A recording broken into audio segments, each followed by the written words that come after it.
పార్వతీపురం మన్యం జిల్లా మక్కువ మండలానికి చెందిన ప్రజాశక్తి విలేకరి రామారావుపై దాడి చేసిన టీడీపీ మండల నాయకుడు వేణుగోపాల్ నాయుడుని అరెస్ట్ చేయాలని జర్నలిస్ట్ సంఘాల నాయకులు డిమాండ్ చేశారు. సోమవారం కలెక్టరేట్ ఎదుట నిరసన కార్యక్రమం చేపట్టారు. అనంతరం ప్రజా పరిష్కారాల వేదికలో డిఆర్ఓ విశ్వేశ్వర నాయుడుకి వినతి పత్రం అందజేశారు. ముఖ్యమంత్రి చంద్రబాబు నాయుడు వెంటనే స్పందించి దాడి చేసిన వేణుగోపాల్ నాయుడుపై చర్యలు తీసుకోవాలని డిమాండ్ చేశారు. విధి నిర్వహణలో భాగంగా రోడ్డు పనుల దగ్గరికి వెళ్లిన విలేకరిని దుర్భాషలాడి చేయి చేసుకోవడం దారుణమని పేర్కొన్నారు.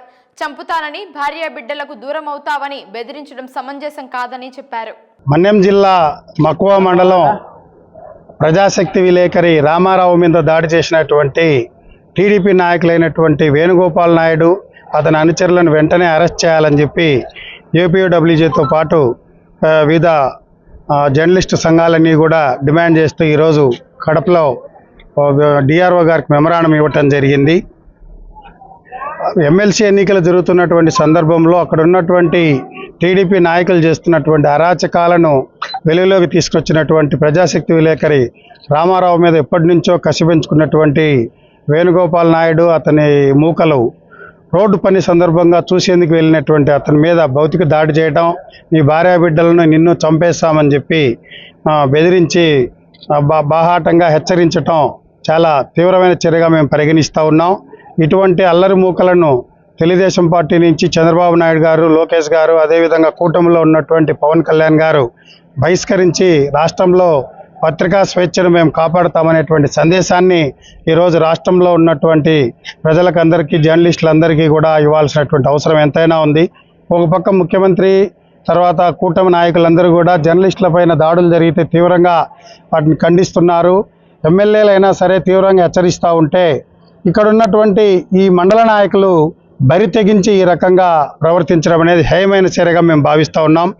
ఈ రకమైనటువంటి దాడులకు ప్రభుత్వంలో ఉండేటువంటి వాళ్ళు కానీ, ప్రతిపక్షంలో ఉండేటువంటి వాళ్ళు కానీ జర్నలిస్టుల మీద మరోసారి పునరావృతం కాకుండా చూడాలి అంటే తప్పనిసరిగా ఈ రాష్ట్ర ప్రభుత్వం మొదటి నుంచి ఏపీడబ్ల్యూజే ఏదైతే డిమాండ్ చేస్తూ ఉందో, జర్నలిస్టుల మీద దాడి జరిగినప్పుడు ప్రభుత్వ ఉద్యోగి విధుల్లో ఉంటే ఏ రకమైనటువంటి సెక్షన్లు, కేసులు బనాయించి కేసులు పెడతారు, ఆ రకమైనటువంటి చట్టాన్ని ఈరోజు తీసుకొస్తే రాష్ట్ర ప్రభుత్వం ఈ దాడులను అరికట్టేదానికి అవకాశం ఉంటుంది. కాబట్టి ప్రభుత్వం ఇప్పటికైనా వెంటనే స్పందించి ముఖ్యమంత్రి గారు, హోంమంత్రి, అదేవిధంగా డిప్యూటీ సీఎం గారు అందరూ కూడా జర్నలిస్టుల మీద భౌతిక దాడులు నివారించే దానికోసం ఈ ప్రత్యేకమైనటువంటి రక్షణ చట్టాన్ని తీసుకురావాలని చెప్పి డిమాండ్ చేస్తూ ఉన్నాం. అదేవిధంగా ఎవరైతే టీడీపీ నాయకులు ఉన్నారో అతను వెంటనే పార్టీ నుంచి బహిష్కరించడమే కాకుండా అతని మీద పోలీస్ కేసులు నమోదు చేసి వెంటనే అరెస్ట్ చేసి కఠినంగా శిక్షించాలని చెప్పి డిమాండ్ చేస్తూ ఉన్నాం. అరకు జిల్లాలో ప్రజాశక్తి విలేకరి రామారావుపై జరిగినటువంటి దాడిని జర్నలిస్టుల పక్షాన ఖండిస్తూ ఉన్నాం.